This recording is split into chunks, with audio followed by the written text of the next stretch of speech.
This is a memorial to animals that served in the war, and just as a trigger warning, this story is incredibly sad. If you're an animal lover, just take that with a bit of caution going into this story. Animals were used for many different things during World War II, but the one story that I want to focus on today is the British pet massacre. In 1939, Britain declared war on Germany, and almost immediately there's concern for rations, how they would survive bombings, gas attacks, and how this would affect pets. The National Air Raid Precautions for Animals was created, and the advice is rather sad.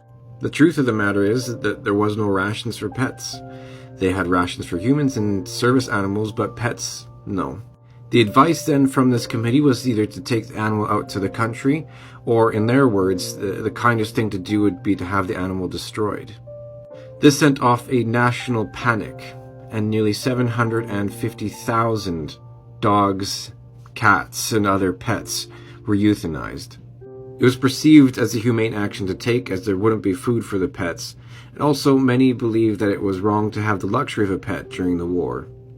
And as the war progressed, many places around the world, and even after the war, because of food shortages, turned to eating horses, dogs, donkeys, whatever they could in order to survive. There are also a few animals that went extinct during the war. For example, this little birdie here. This is the Laysan rail, and it was a bird that was native to Hawaii.